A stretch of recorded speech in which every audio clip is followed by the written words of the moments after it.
नमस्कार, हरे कृष्णा।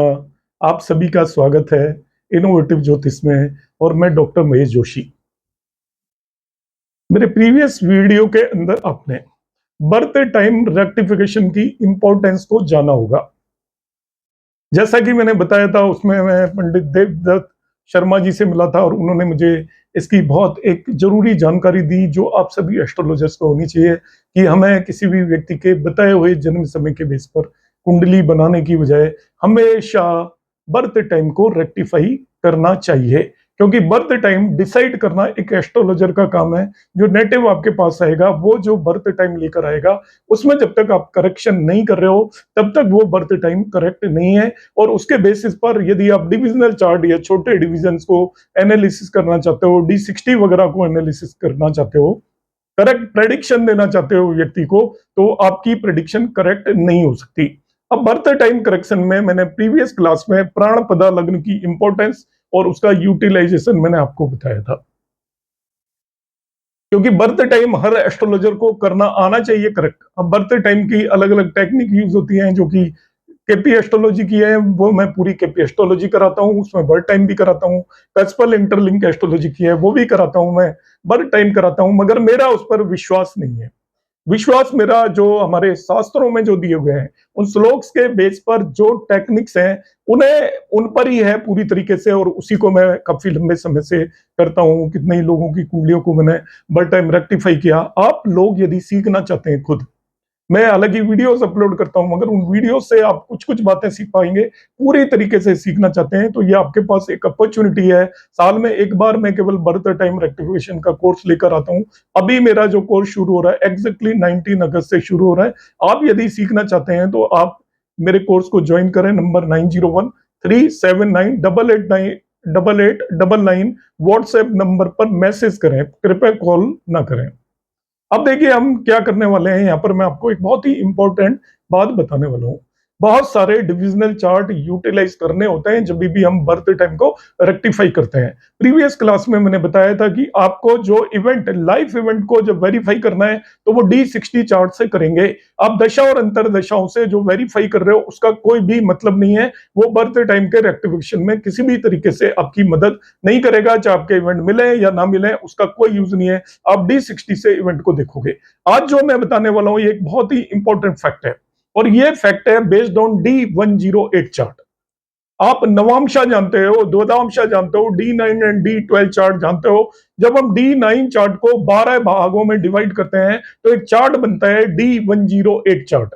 अब डी108 चार्ट इसलिए लिया जाता है कि आपका नवांशा शाश्वत चार्ट होता है, और उस चार्ट को भी हम 12 हिस्सों में डिवाइड करेंगे। डी12 चार्ट आपकी लीनिएज को बताता है, आपके फोर फादर्स के बारे में बताता है। उनसे हम कनेक्ट करते हैं नवांशा चार्ट को। नवांशा चार्ट और को जब 12 भागों में डिवाइड करके जो नया चार्ट बनाया जाता है उसको डी108 या डी नवांशा द्वदांशा चार्ट बोलते हैं।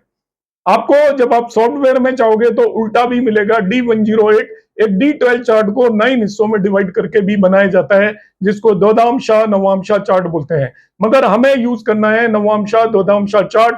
कई सारे सॉफ्टवेयर के अंदर ये अवेलेबल होता है और कई सारों के अंदर अवेलेबल नहीं होता, मगर आपको इसकी कैलकुलेशन आनी चाहिए सटीक, तभी आप इसे यूज कर पाएंगे। और ये एक बहुत इंपॉर्टेंट पैरामीटर है जिसे आपको हर एक नेटिव की कुंडली के अंदर वेरीफाई करना है कि उसका बर्थ टाइम करेक्ट है या करेक्ट नहीं है। तो सबसे पहले आपको मैं यहां पर बताऊंगा कि किस तरीके से हम डी108 चार्ट का असेंडेंट फाइंड आउट करते हैं। इसमें डी108 चार्ट के असेंडेंट की इंपॉर्टेंस होती है। तो आप सबसे पहले देखिएगा कि आप डी108 चार्ट की असेंडेंट किस तरीके से फाइंड आउट करोगे।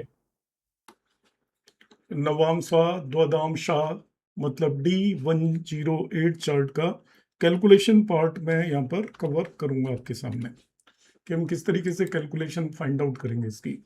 डी108 चार्ट, डी108 चार्ट एक्चुअली एक्सटेंशन है आपका नवांशा का दशांशा निकालना होता है, इसलिए इसको नवांशा द्वादांशा बोलते हैं।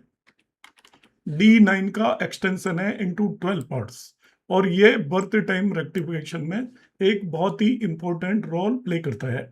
ये आपको बहुत सारे सॉफ्टवेयर्स के अंदर बना हुआ मिल सकता है, मगर एक्यूरेट यदि आप जानना चाहते हैं तो एक्यूरेसी के लिए आपको ये कैलकुलेशन सीखनी पड़ेगी। मैं आपको पूरी कैलकुलेशन बताऊंगा बेस्ड ऑन योर असेंडेंट।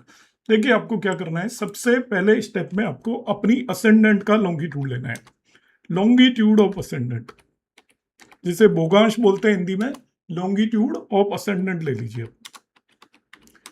फर्ज कीजिए, एज्यूम कर लेता हूं कि मैं आपकी असेंडेंट है, कैंसर साइन है, तो कैंसर साइन में असेंडेंट की आपका 15 डिग्री है, सपोज 15 डिग्री, कितनी भी डिग्री हो सकती है, आप मिनट को भी लेना चाहो तो ले सकते हो, मगर डिग्री को आप सर्टेनली आपको लेना है असेंडेंट। तो इसका लॉन्गिट्यूड को बेसिकली लिखा जाएगा 3 साइन पास्ट। कैंसर साइन में है यदि लॉन्गिट्यूड, तो मतलब 3 जो भी साइन में है उससे एक कम लेना है। सपोज लियो होता, सिंह होता तो 4 साइन लेता, तो इसको लिखूंगा मैं 3 साइन पास्ट और 15 डिग्री। अब जो ये डिग्री वाला पोर्शन आ रहा है उसको 30 से डिवाइड कर दो, 15/30। ये जो भी आता है, जैसे यहां पर ये आ रहा है 0.5, कैलकुलेट करने पर ये आ रहा है 0.5, तो 0.5 लेंगे और इसका लॉन्गिट्यूड बन जाएगा 3.5। 3.5। तो किस तरीके से किया हमने, कैंसर था इसलिए कैंसर साइन में यदि असेंडेंट होगा तो 3 राशियों को क्रॉस करके आएगा, इसलिए हमने कैंसर साइन में जब भी होता है तो उसको हम लिखते हैं 3 साइन पास्ट। जो भी आपकी असेंडेंट है उससे एक कम साइन लेना है, और जो भी डिग्री आ रही है उसको 30 से डिवाइड कर दीजिए, ये 3.5 आ जाएगा। जिन्हें कैलकुलेशन आती है उनको सिंपली ये बता रहा हूं मैं कि आप राशियों की फॉर्म में असेंडेंट निकाल लीजिएगा in terms of the sine. Ascendant 3.5 आ गया। और एक एग्जांपल ले लेता हूं मैं, सपोज आपका लियो लग्न में है और 20 डिग्री पर है, लियो लग्न 20 डिग्री आपका असेंडेंट है, जिसे हम लग्न बोलते हैं आपकी कुंडली की।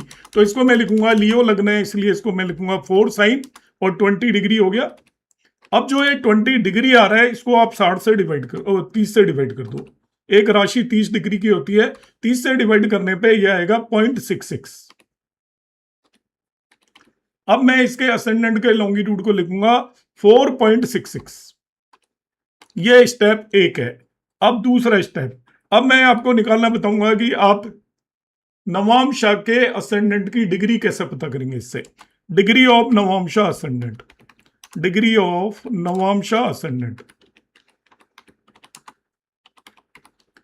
उसका तरीका क्या है कि जो भी आपने असेंडेंट फाइंड आउट किया है, आपकी लग्न की कुंडली का लॉन्गिट्यूड पता किया है इन साइन राशियों में, जो 4.66 या ऊपर के एग्जांपल में 3.5 आया था, मैं ऊपर का एग्जांपल ले लेता हूं, उसमें आपको क्या करना है, उससे मल्टीप्लाई करना है 9 से, 9 से गुणा कर दीजिए। जो भी आपका लॉन्गिट्यूड आ रहा है असेंडेंट का इन डिग्रीज, उसको 9 से मल्टीप्लाई कर दीजिए। इसको मैं 9 से मल्टीप्लाई कर देता हूं, तो देखिए ये आएगा आपका 31.5, 31.5, 31.5 आएगा।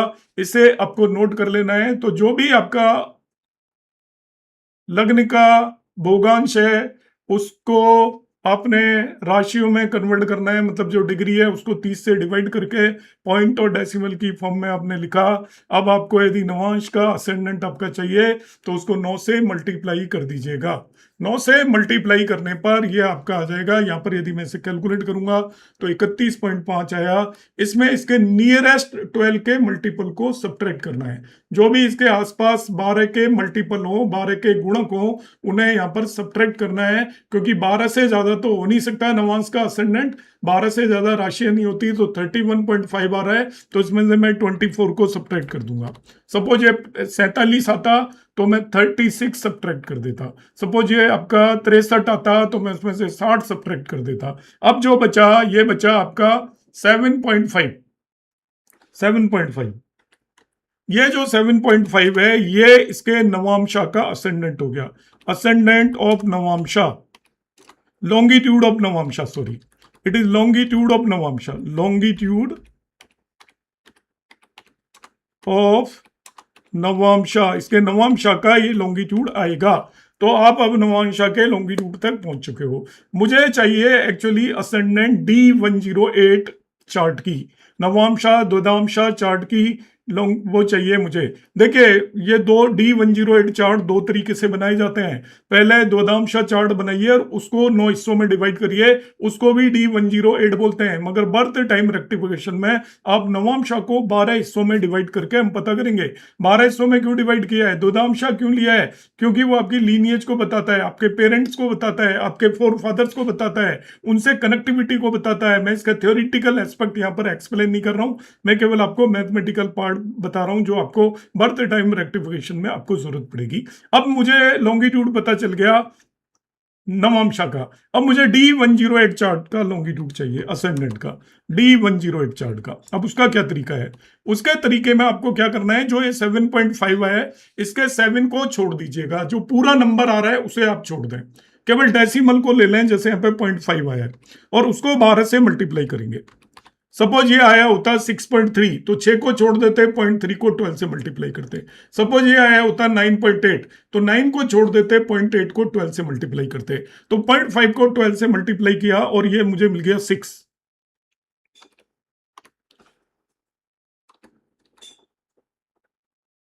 6 आ गया आपका। अब जो आपने जो 7 छोड़ा था उसे इसमें ऐड करेंगे, यह आएगा आपका टोटल 13। 13 का मतलब यहां पर है आपको क्या करना है, या डेसिमल में भी हो सकता है, इसमें से 12 के मल्टीपल को सब्ट्रैक्ट कर दीजिए, 12 सब्ट्रैक्ट कर दीजिए आप। जब भी ये जो भी आएगा, यदि 12 से ज्यादा आ रहा है तो उसके मल्टीपल को सब्ट्रैक्ट कर दीजिए। 1 बचा, तो इसके D109 की D108 की लग्न एरीज लग्न हो गई। इतना हमें पता करना होता है। मैं आपको समझाने के लिए और एक एग्जांपल लूंगा, जिनको भी यदि नहीं समझ में आया होगा, अधिकतर लोगों को समझ में आ गया होगा। और एक एग्जांपल ले लेते हैं। सपोज किसी व्यक्ति की लियो लग्न की कुंडली है, लियो लग्न की कुंडली है, और उसका जो असेंडेंट है लियो लग्न में वो 10 डिग्री पर है। मिनट्स को भी आप ले सकते हो, छोड़ सकते हो। इसका जो असेंडेंट हो जाएगा वो 4 साइन पास 10 डिग्री हो गया। अब 10 डिग्री का मैं क्या करूंगा, इसको मैं 60 से डिवाइड करूंगा, वो सॉरी 30 से। एक राशि 30 डिग्री की होती है, 30 से डिवाइड करूंगा तो 8.33 आएगा। तो इसके लॉन्गिट्यूड हो गया असेंडेंट का 4.33। पहला स्टेप हो गया। अब दूसरा स्टेप, अब मैं नवांशा का इसका लॉन्गिट्यूड निकालूंगा। किसका निकालूंगा, नवांशा लग्न का लॉन्गिट्यूड, नवांशा लग्न D9 लग्न का लॉन्गिट्यूड। तो मैं क्या करूंगा, जो 4.33 आया है, I will multiply this by 9। 9 से मल्टीप्लाई कर दो इसको। तो 9 से मैं मल्टीप्लाई कर लेता हूं कैलकुलेटर के अंदर, 4.33 इंटू 9, क्योंकि कैलकुलेशन में फिर कोई मिस्टेक हो जाएगी। तो कैलकुलेट कर लेता हूं मैं, 4.33 इंटू 9, तो ये आ गया आपका 38.97। 38.97 नियरेस्ट इसके जो 12 के मल्टीपल हैं, 12 के मल्टीपल उन्हें सब्ट्रैक्ट कर देंगे। 36 को मैंने सब्ट्रैक्ट कर दिया, कैलकुलेट करने पर यह आ जाता है 2.97। It will come 2.97। ये लॉन्गिट्यूड आ गया आपका इसके D9 का, मतलब 3 साइन होगा और उसकी डिग्री होगी वहां पर 0.97 डिग्री पर होगा ये। अब आ जाते हैं हम D108 का, मैं असेंडेंट पता करूंगा, लग्न पता करूंगा। तो इसके जो साइन आ रहा है 2, इसको छोड़ देना है। 0.97 को 12 से मल्टीप्लाई करूंगा। सो आई विल मल्टीप्लाई 0.97 बाई 12। कर लेता हूं मैं ये भी कैलकुलेटर से। 0.97 इंटू 12 इक्वल टू, ये आ गया 11.64। 11.64। अब इसमें क्या करना है, जो भी आया है, जो आपने ये दो छोड़ा था, इसे ऐड कर दो। यह आ जाएगा आपका 13.64।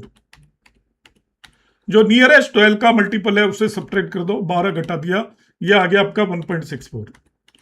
1.64 का मतलब इसका जो असेंडेंट होगा, एक साइन क्रॉस कर चुका है और अगले साइन में 0.64 डिग्री है वो। इसका मतलब इसका जो D109 का असेंडेंट बना वो आपका बन गया टॉरस 2 साइन।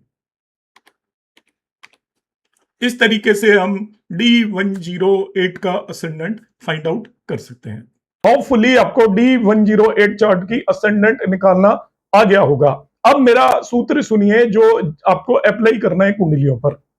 मेल नेटिव की यदि कुंडली है तो उसकी जो D108 का असेंडेंट 100% केसेस में ऑड ही आएगा। यदि इवन आ रहा है D108 का असेंडेंट, ऑड का मतलब 1, 3, 5, 7, 9 और 11 ही आना चाहिए लग्न में D108 की। यदि इवन आ रहा है इसका मतलब वो बर्थ चार्ट एब्सोल्युटली रॉन्ग है, उसका बर्थ टाइम गलत है, आप उसे करेक्ट करिए।